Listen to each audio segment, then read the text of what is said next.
Olá pessoal, sejam muito bem-vindos ao nosso evento sobre gestão tributária dos eventos de segurança do trabalho no e-social para quem não é da área. É isto mesmo, neste momento eu quero me comunicar com os demais departamentos da empresa que não necessariamente têm formação acadêmica nessa área da segurança e saúde ocupacional. Aqui eu quero me comunicar com os advogados, com os contadores, pessoal de RH, departamento pessoal, fiscal, enfim, é todo mundo que está envolvido ainda que indiretamente com esses eventos, e a partir desse momento colocamos todos os profissionais na mesma página. Esses eventos de segurança no trabalho no social têm repercussões em diversas rotinas, em diversos processos da organização, e para que isso esteja alinhado dentro do ambiente eletrônico, é de suma importância que os demais profissionais conheçam, ainda que superficialmente, sobre essa disciplina, ou melhor, sobre os eventos dessa disciplina no social. Por isso que, se você estiver acompanhando essa aula e for da área da segurança e saúde do trabalho, recomendo que envie para os advogados, contadores, RH, enfim, o público que está relacionado com folha de pagamento, o público que está relacionado com reclamatórias jurídicas, relacionadas a riscos ambientais do trabalho, enfim, vai ser um conteúdo bastante objetivo e se espera que ao final a gente consiga todos estarem bem alinhados aí com essa temática, beleza? O objetivo é a gente ter essa conexão maior acerca dos temas que tratem de Receita Federal e segurança do trabalho no e-social. Vamos nessa. Bom, pessoal, o que acontece? A imagem que simboliza o nosso encontro de hoje, ela mostra que antes os departamentos da empresa, eles costumavam atuar de forma apartada. Isto é, não era comum que nós tivéssemos o departamento fiscal, por exemplo, sendo conectado, tendo informações que se relacionam com a engenharia da segurança. E a gente vai ver que a partir de agora é de suma importância que haja uma conexão entre o departamento fiscal e o setor de segurança do trabalho, porque existe um fato gerador de uma retenção adicional que vem da engenharia. Eu vou explicar melhor isso ao longo desta aula, mas perceba que antes era comum que esses profissionais, o pessoal que cuida aqui do jurídico, do RH, eles atuassem aí de forma isolada, não tivessem muito conhecimento sobre as rotinas de engenharia e medicina ocupacional, e até então isso nunca foi problema, principalmente nas questões tributárias. Agora, como está todo mundo enviando informações para a mesma base de dados, a gente tem evento de reclamatória trabalhista no e-social, nós temos eventos de folha de pagamento, nós temos eventos de segurança do trabalho hospedados dentro de uma mesma base de dados.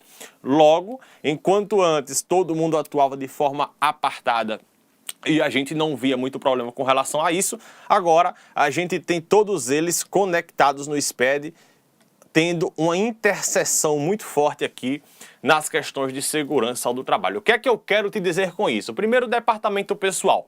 Observa aqui comigo, eu vou tratar especificamente de dois eventos, que é o S1005 e o S1200. São eventos enviados, a princípio, pela contabilidade, pelo departamento pessoal, mas cujo fato gerador do pagamento dos tributos relacionados com esses eventos vem da segurança e saúde no trabalho. Olha que interessante, eu vou repetir essa informação. A gente tem eventos do e-social que são enviados, a princípio, pela contabilidade, porém, a sustentação material, o que justifica o envio daquela informação, é explicado pela segurança e saúde no trabalho. Observa aqui comigo, a gente tem basicamente duas normativas tributárias, dois itens tributários relacionados aos riscos ambientais do trabalho. Você aqui provavelmente já deve estar familiarizado com isso, né? Pagamento de 1, 2 ou 3% que vai ser multiplicado pelo FAP. A gente tem primeiro esse pagamento geral, né, sobre a folha de salários da empresa como um todo. E a gente tem aqui a aposentadoria especial com os 6, 9 ou 12%. O objetivo aqui é, de fato, a gente trabalhar essa relação segurança e contabilidade. Vem cá, ó comigo. Primeiro com um 1, 2 ou 3%. Gente, eu não vou entrar aqui tecnicamente no porquê se paga, enfim, não é o objetivo deste momento agora, porque de fato o nosso conteúdo neste momento é somente explicar como essas áreas se relacionam. Perceba que para o financiamento da aposentadoria especial e dos benefícios concedidos em razão do grau de incapacidade laborativa, se paga 1, 2 ou 3%, cuja atividade preponderante leve 1%, atividade preponderante de risco médio 2%, atividade preponderante de risco grave 3%. Então, sobe aqui comigo, por favor, produção. O que é que eu estou querendo abordar aqui com vocês? Provavelmente você sabe que quando um colaborador tem um acidente ocupacional e vai passar mais de 15 dias afastado do trabalho, a partir do 16º dia, o salário dele é custeado pela Previdência Social. Então, os primeiros 15 dias quem paga é o empregador, e se ele for ficar 3 meses afastado, o restante do tempo é custeado pela Previdência Social. Então, esse custeio da Previdência Social vem dessa contribuição previdenciária. Perceba, a Previdência Social custeia, mas custeia com base em quê? Qual é o recurso que a Previdência Social vai custear esse salário do trabalhador? E é justamente um desses tributos que a gente está falando aqui, 1, 2 ou 3% sobre a folha de salários da empresa. Pode voltar, produção. Então, o que acontece? Se você, por exemplo, tiver uma folha de 100 mil reais, se a empresa tiver a atividade preponderante dela for leve, ela vai pagar 1%. Se essa empresa que tem folha salarial de 100 mil reais tiver uma atividade preponderante de risco médio, é 2%, e se for risco grave, vai ser 3%. Essa determinação está lá nas alíquotas lá do anexo 5 do decreto 3.048, mas não vamos entrar nesse fato propriamente dito. O que eu quero que você entenda é que essa definição da atividade preponderante, o KNAI preponderante, ele é informado no evento S1005. Então, a contabilidade, inclusive mensalmente, porque pode haver variações dependendo da atividade da empresa, a atividade preponderante da empresa, ela é informada mensalmente, a princípio pela contabilidade, no evento S1005. Porém, o que é uma atividade preponderante? O que é que determina se é 1, 2 ou 3%? Afinal, a minha empresa, ela não desenvolve somente um tipo de atividade. Vamos parar para observar aqui, no caso de um bem didático aqui para você entender, observa o caso de uma cervejaria. Você tem uma empresa que tem um estabelecimento para fabricar cerveja e muitas vezes ela tem um escritório comercial em alguma capital para fazer relações comerciais.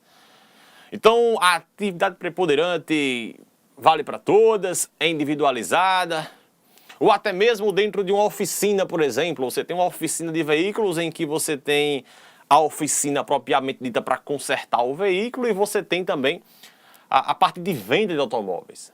Mas afinal, qual é a atividade preponderante? É a venda do automóvel ou é o conserto do carro? Então, estou sendo bem didático aqui para você, para mostrar que, de fato, existem diversas empresas que fazem várias atividades. A grande maioria, inclusive. É muito difícil encontrar uma empresa que faz só, está enquadrada só no KNAI. A princípio, você encontra ali ela exercendo diversas atividades econômicas. Então, dentro dessas atividades econômicas, qual é a preponderante? Isso é informado aqui no evento S1005. Pode parecer simples, mas a gente teve um caso em 2021 que trouxe quase 40 milhões de multa. É um auto de infração, a gente conversa melhor sobre isso com os nossos alunos, do nosso curso de gestão tributária. Eu também não vou entrar aqui nos detalhes porque não é o objetivo, mas perceba, 40 milhões de reais, a princípio por uma coisa que parecia simples. É o KNAI da empresa, pega no anexo 5, 1, 2 ou 3 e informa, na época na GFIP, porque não era nesse social. Então perceba, 40 milhões de multa. Eu estou falando de que é preponderante. Dá para você observar aqui, isso é todo o acórdão que vem informando esse auto de infração tributário, A empresa tinha lá um laudo que informava a ausência de risco grave e que o RAT, que é justamente essa alíquota de 1, 2 ou 3, deveria ser de 1%. A empresa afirmou que, segundo ela, tinha um laudo lá falando que não tinha risco grave e que deveria pagar 1%. E a Receita Federal informa que esse entendimento não pode ser aplicado porque isso carece de fundamentação legal. Gente, é que eu não estou falando de qualquer empresa. Estou falando de uma das maiores do país. Inclusive, né, para se chegar a um valor de alta infração de 40 milhões, você já imagina aí que de fato era uma folha salarial significativa. Mas olha, até mesmo grandes empresas com seu corpo de profissionais bastante extenso tiveram problemas na Receita Federal e tiveram ali autos de infração no valor de 40 milhões. E a Receita Federal faz justamente isso, né? Ela pegou aqui os dados de 2013 a 2015, tá? Esse julgamento final foi em 2021, mas ele vinha se arrastando, né? Passou pela primeira instância, né? Até chegar no CARF, enfim, teve todo o processo administrativo. E a empresa utilizou corretamente o FAP, não tem problema quanto a isso, o FAP foi utilizado corretamente, porém, houve divergência de 2%. Por quê? Ela devia ter pago 3%, isto é, o risco dela seria o risco de 3%, mas ela pagou apenas 1%. Então, eu quero só alertar vocês que, a princípio, isso não é tão intuitivo quanto se parece. E não é tão simples essa definição. Anda aqui, por favor, produção, a imagem. Então, olha que interessante. Anteriormente, principalmente antes do E-Social, a gente não tinha uma base de dados centralizada para permitir esse cruzamento de malha fiscal. Isto é, a Receita Federal, ao notificar essa empresa, ela presumiu um recolhimento inadequado. Não estava tão explícito dentro do teu sistema esse equívoco. Inclusive porque, repito, isso depende, por exemplo, da descrição da atividade, que é enviado no 2240. Essa atividade preponderante ela vai ser influenciada pela descrição da atividade que é informada no S2240 de social. E, a princípio, não existia o S2240 de social. Nesse ano que a gente viu aqui, 2013, 2015, não tinha o projeto de social ainda obrigatório para as empresas. Então, naquele momento, a gente teve um indício. E essa fiscalização não aconteceu em maior volume, porque, como não tinha uma base sólida para fiscalizar, a Receita Federal costumava ir apenas nos grandes contribuintes, apenas nos casos que ela verificasse uma diferença muito grande do pagamento desse tributo. Até mesmo médias né, as empresas de médio porte, médio e grande porte, que poderiam ter equívocos nesse recolhimento, elas não estavam ali sendo objeto de fiscalização com tanta... Você entendeu? Com tanta ferocidade como se está agora. A definição da palavra que você utilizar mais é isso. Não estava sendo tão fiscalizado, não estava tão no foco como se está agora com esses dados expostos no ambiente digital.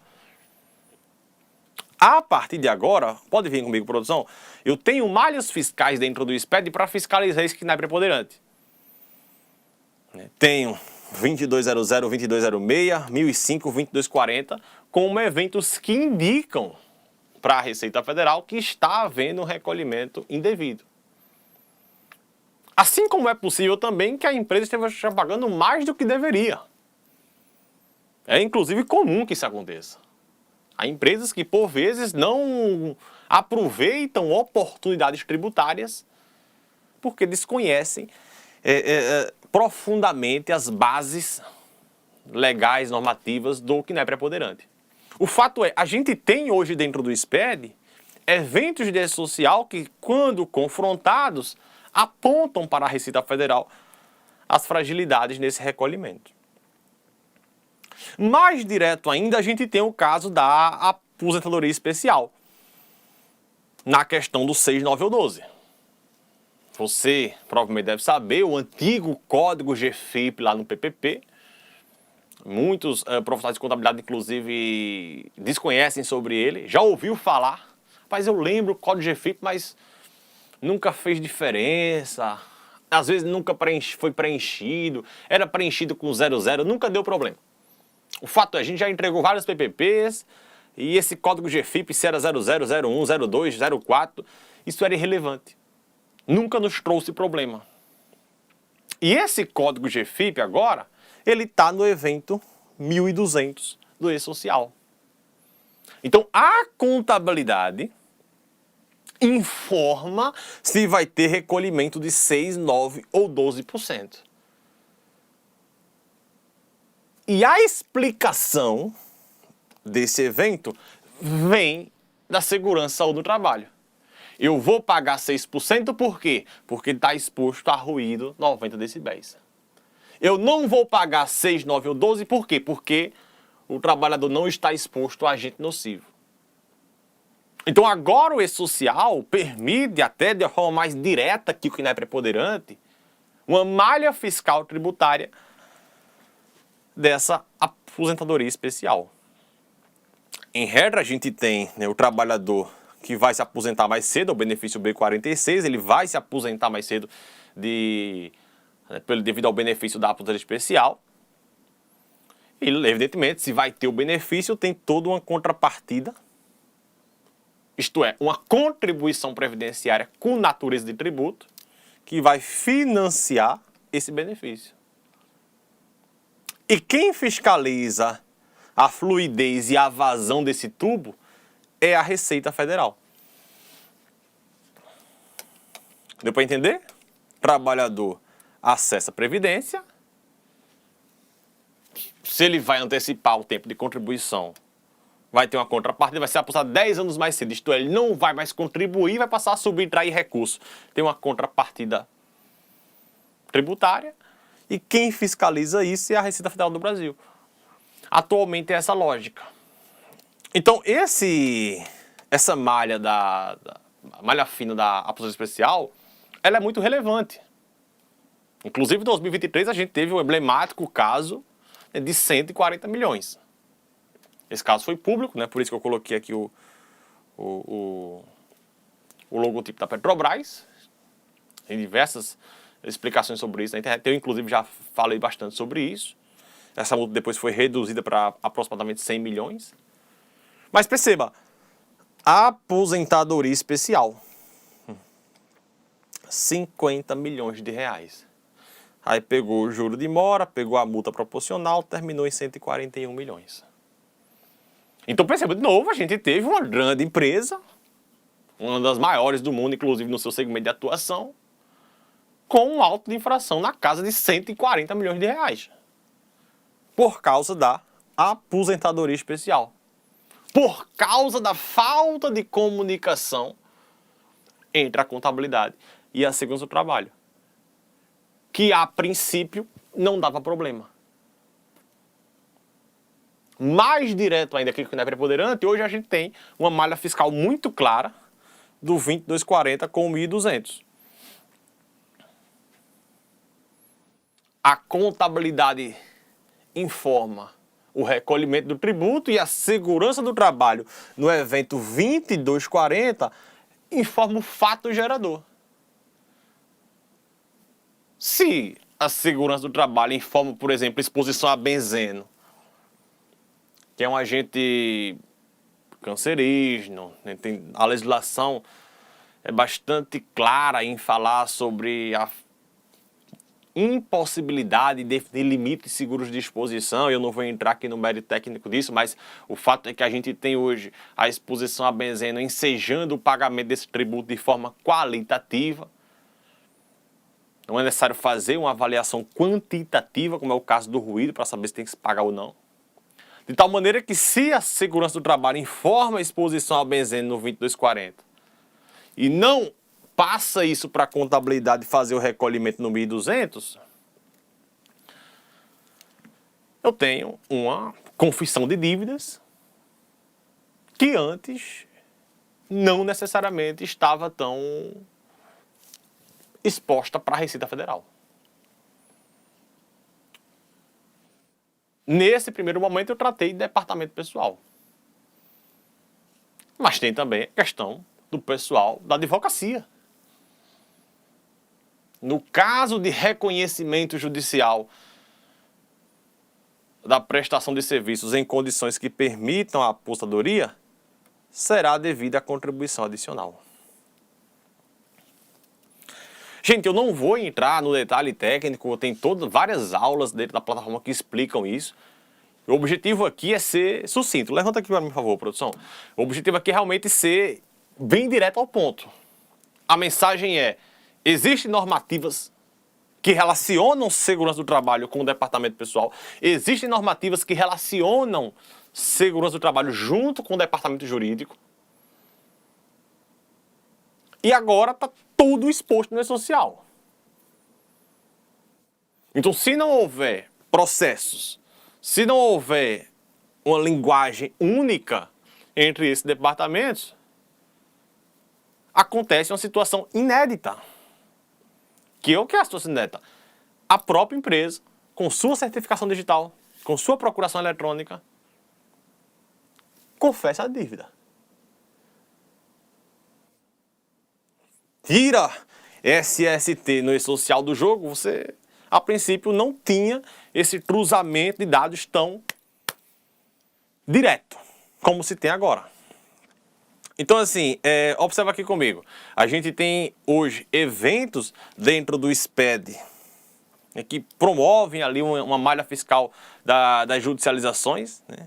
Especificamente o 2240 e o 2500, porque se tiver uma reclamatória trabalhista pedindo para que se coloque a exposição à eletricidade lá no anexo 4 do decreto 3048 e na tabela 24 do E-Social, atualmente tabela 24, que é a tabela de riscos, tem um código lá que é outros fatores de risco.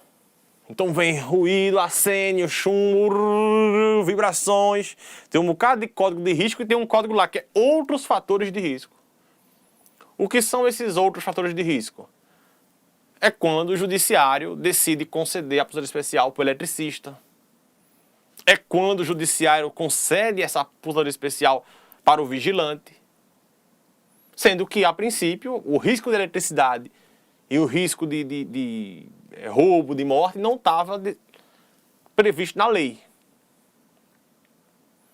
Então, repito, não vou entrar aqui no detalhe técnico, o objetivo é só mostrar para o pessoal que trabalha com advocacia que mais de 90% das aposentadorias especiais concedidas na via judicial no ano 2023. Dado oficial da Previdência Social,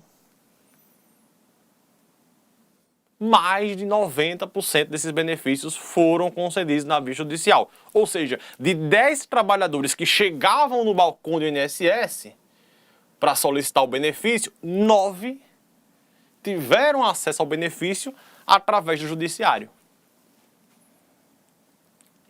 E tem outras aulas que eu mostro, né, que é justamente esse problema que se pretende atacar e que vai se reduzir drasticamente essa porcentagem com o E-Social. Temos também o Departamento Fiscal. Departamento Fiscal, vocês aí do Fiscal sabem que quando você tem mão de obra terceirizada, né, a contratação de mão de obra terceirizada, existe ali uma retenção de 11%. Tem toda uma questão, quando é que retém, quando é que não retém. Questão complexa, inclusive, por vezes. Mas o fato é que tem uma retenção de 11% na contratação de mão de obra terceirizada. Lógico, né? Tem lá as hipóteses, né? Pessoal de trabalho em construção, limpeza, vigilância, enfim, tem as hipóteses lá que é feita a retenção ou não, mas a princípio a gente tem uma retenção de 11%. E o Departamento Fiscal, a princípio, faz a retenção de 11%. Só que está previsto, existe uma legislação da Receita Federal, que na verdade, no fundo, é uma legislação previdenciária, mas quem fiscaliza é a Receita e ela tem normativa sobre isso. Mas enfim, existe uma legislação que fala que se esse terceirizado estiver exposto a agente nocivo, a retenção é de 2%, 3% ou 4%. A mais do que os 11%. Então, sobe aqui comigo, por favor, produção. Então, pensa aqui comigo o seguinte. Vai ser contratado uma equipe de vigilância. Ou, melhor, vai ser contratado uma equipe de limpeza para trabalhar dentro de um hospital. E, pelas particularidades daquele ambiente, o pessoal de limpeza vai estar exposto a fatores de riscos que ensejam a aposentadoria especial. Então, o hospital contratou uma equipe de limpeza, vai ficar lá todo dia fazendo a limpeza do estabelecimento. E o departamento fiscal, a princípio, já sabe que isso aí vai ensejar a retenção de 11%. O que muitos profissionais ainda não conhecem profundamente é que a partir do momento em que você faz a retenção de 11%, tem que se perguntar para a segurança do trabalho se esse pessoal terceirizado vai estar exposto a agente nocivo, ensejador de aposentadoria especial. Por quê? Porque se ele estiver exposto a agente nocivo, a retenção não é mais de 11%. A retenção vai ser de 11%, mais 2%, mais 3% ou mais 4%. É justamente isso que está disposto aqui. O percentual de retenção por estes segurados deve ser acrescido de 4%, 3% ou 2%, perfazendo o total de 15%, de 14% ou de 13%. De novo, a princípio, a Receita Federal não tinha essa base de dados centralizada que permitia o confrontamento de informações. Tem casos reais de multa? Tem. Teve um caso real em 2020 que chegou a 2,7 milhões referente à retenção do adicional na prestação de serviços com cessão de mão de obra. Então a gente tem caso real de empresa, um auto de infração em 2020, que na verdade consolidado em 2020, foi de períodos anteriores, mas se consolidou em 2020, onde os terceirizados estavam expostos a ruído e a benzeno, e a Receita Federal constituiu um crédito tributário de quase 3 milhões de reais. Mas isso acontecia por indício. Nos seus sistemas informatizados, inclusive com base de dados previdenciária, que trabalhadores estavam requerindo a aposentadoria especial, estavam conseguindo se aposentar e estavam ligados a esse CNPJ, ela presumia a falta de recolhimento, mas não era tão intuitivo como agora é no SPED. E SPED, você sabe, porque o E-Social é uma parte do SPED. A FDRINF consolida as informações dentro desse ambiente de escrituração digital. E aí aqui vai envolver contratante, terceirizado, enfim, tem toda uma dinâmica mais complexa para falar sobre isso, mas a princípio a gente tem malha fiscal direta dentro do SPED. Porque lá no SPED informa se foi feita a retenção ou não. Lá na FDRINF informa se há retenção ou não. Se não houve retenção e o terceirizado no 2240 informa risco, está confessado uma dívida. Por que está confessado uma dívida? Porque o terceirizado está exposto a agente nocivo e a contratante não fez a retenção. Então perceba, acabei de mostrar aqui agora, passando pelo departamento pessoal, pelo jurídico e pelo departamento fiscal, que existem normativas tributárias que relacionam segurança do trabalho com esses departamentos. E, a princípio, isso não era tão fiscalizado. Ou melhor, não havia possibilidades de fiscalização tão clara como se tem hoje. Recomendo bastante a leitura da IN 2110, ela relaciona aspectos de contabilidade e segurança do trabalho. Perceba aqui que a gente tem informações contábeis. Tudo isso aqui são informações contábeis. E chegando aqui no 10, eu já passo para o 11, que é comunicar acidente de trabalho. O 12 é elaborar e manter LTCAT. De tal maneira que, falando a linguagem aí da contabilidade, segurança e saúde do trabalho possui obrigações acessórias a serem cumpridas pelas empresas. O LTCAT, o PPP, a própria CAT são obrigações acessórias. Obrigações tributárias acessórias. E isso está disposto na IN 2110, que regulamenta aí as contribuições previdenciárias. Inclusive, lá tem um capítulo específico para tratar sobre riscos ocupacionais no ambiente de trabalho. É uma norma da Receita Federal, cujo capítulo 9 são os riscos ocupacionais no ambiente de trabalho. E nesse artigo 228, veja, Receita Federal, Gerenciamento de Risco Ocupacional e CNIS, que é o Cadastro Nacional de Informações Sociais. Só por aqui você já consegue